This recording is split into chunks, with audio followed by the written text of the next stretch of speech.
One Piece Season 1 broke down a ton of barriers for the anime community. It was something extremely special. It was a once-in-a-lifetime, lightning in a bottle type of show, put together by a team who excelled at their crafts. It was the gateway for most people into One Piece, including myself. It streamlined the franchise into something broader and for a wider audience. Because of the live action 2 years ago, I started watching the anime and am now in Wano. Don't do the math. Truth be told, I've been in an on and off relationship with the anime. So I have a special place for the live action in my heart. When season 2 was announced, I was actually super excited to go in this time with knowledge of what's supposed to happen. I could get the little Easter eggs and references and be a part of the club too. And here we are. One Piece Season 2 follows the Straw Hat crew into the Grand Line, a new world of menace and dangers. They explore new islands, meeting new characters, and along the way, they find themselves wrapped up in a grand plot to overthrow a foreign government.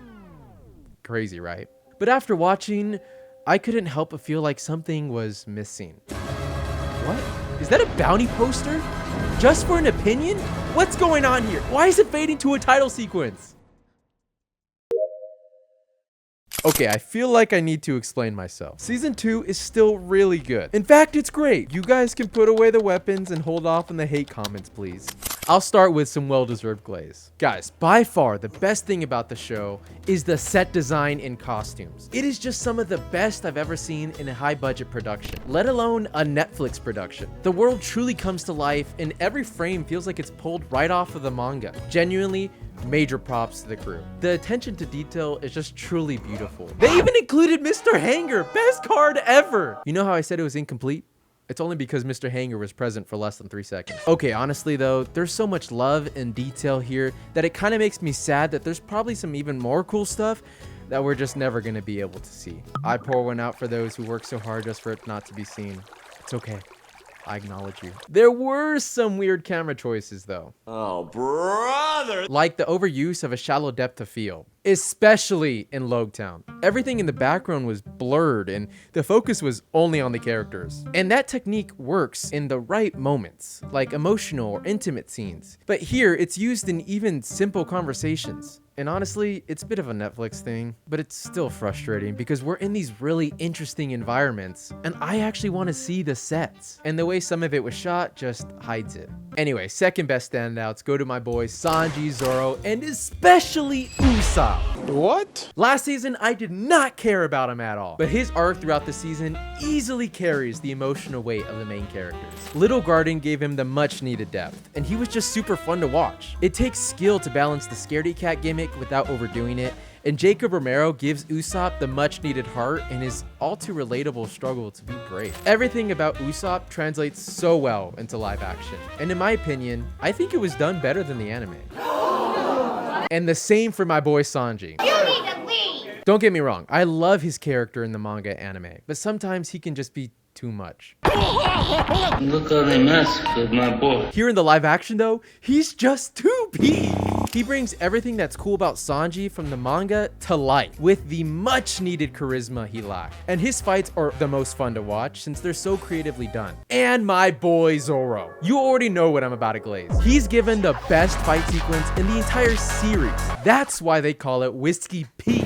I love the acting too, and getting to see more personality from him and what they're doing with his whole character arc, specifically bringing back Mihawk. It really helps us relate to his journey to be the greatest swordsman and give some more insight to this super quiet and stoic character. In terms of the new characters, the standouts are Smoker, Nico Robin, and surprisingly Vivi. Genuinely insane how well done they are. Smoker and Nico Robin are literally the perfect live action counterpart. Every time Smoker is on screen, you feel like you're being injected with some testosterone. Like you want to go chop down some trees or something. And Nico Robin, her powers translate so well. Bro, she's actually so menacing, which sets up her arc for the next season beautifully. And of course Vivi, who just really surprised me this season. All the casting in the show is just perfect and I can't think of a single miscast character. They all fit. And for the most part, the writing is pretty solid. The dialogue is usually what bugs me most about shows or movies, but here I didn't really have a problem. And the changes that they did make are well done, like with Laboon's story or Little Garden and the Baroque Works characters. Although the writing is also where I start to give most of my critiques. Sorry guys, playtime's over. My major complaint about the writing was that this season's journey feels incomplete. Like we didn't really achieve anything. Yeah, we got one new crew member, but does that really justify the 8-episode runtime? I'll make that deal. For example, Season 1's goal was to get a crew, get a ship, and enter the Grand Line. We watched Luffy's journey to achieve all those things, and it ends very satisfyingly. The now established crew entering the Grand Line on their ship. And so this season's goal is to do what exactly? My point is, this season didn't have a goal, and its only purpose was to set up the next season, which we know the goal of that one already: rescue the kingdom of Alabasta. And there's a difference between a season having its own arc and the series itself having its own overarching goal throughout the multiple seasons. We know that the main goal of the show is to find the One Piece. I'm gonna be king of the pirates. But each season needs to have its own little journey too. It can't be like the anime. With the weekly show, like the anime, you can just keep watching. The story keeps moving and you can just watch the next episode. But with a season-based show, like the live action, you're waiting years between releases. So each season needs to feel complete on its own. So I think it would have actually alleviated some of my underwhelming feelings if there was a distinct goal to make it actually feel like we got some progress or achieved something, as opposed to just some, and I hesitate to say this, filler, albeit fun and exciting. Suppose Luffy's goal for this season was to gain a new crew member. Like he's really talking about getting someone important, like a doctor. Then it would have been a much more satisfying end to the season once they get Chopper. Or maybe the main character goes through a character arc. I know, scary, right? Humanizing a cartoon character. I know, it'd be hard not to change too much without drastically changing Luffy's character. He's simplistic, but that doesn't mean he doesn't need more depth. Something I really wish they leaned into more was showcasing Luffy's naivety, especially as the captain. They kind of slightly showcased this in Drum Island, when Vivi warned him not to be too hasty as a captain and to not make impulsive decisions. You are the captain. Think. But that's pretty much it. It would have been really cool to see Luffy learn to take the Grand Line a little more seriously, or what it takes to be a proper leader, especially from a literal princess. And since we're on the topic of Luffy, something else I think is concerning is his strength. In the live action, when comparing him to Sanji, and especially Zoro, he feels so underwhelming. The two have such great action sequences that are intricate and have weight to them, but Luffy just kind of tosses a punch and gets beat up a lot. I imagine it's hard to adapt his powers into live action, but I mean, come on, he's the main character. And I know some people online have talked about it. Spoilers for the next season ahead, skip to this point right here. But I think Luffy getting beat up so frequently is really going to lessen this very impactful moment in Alabasta, when he faces his first real threat against Crocodile and is truly humbled for the first time. Okay, welcome back everybody. It just feels like they misunderstood Luffy to some extent, or at least are making some odd choices with his character. I know it seems like I'm hating on him. I promise there's no hate to the actor. I actually really like him and think he's perfect for the role. The blame here is more on the writers and directors. Another Luffy adjacent critique, surprisingly enough, is the editing and,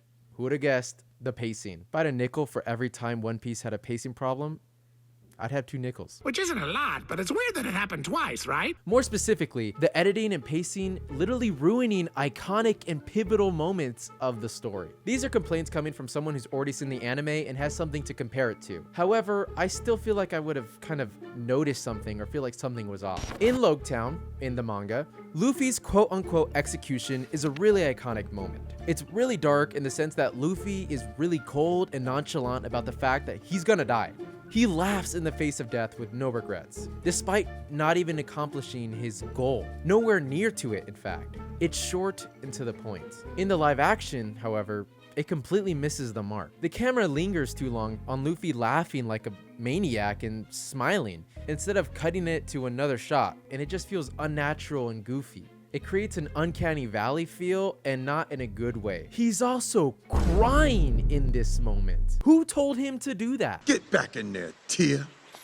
It completely misses the cold remark to his friends, and missing the point that Luffy is the embodiment of freedom. So much so that it does not matter if he dies without ever achieving his goal.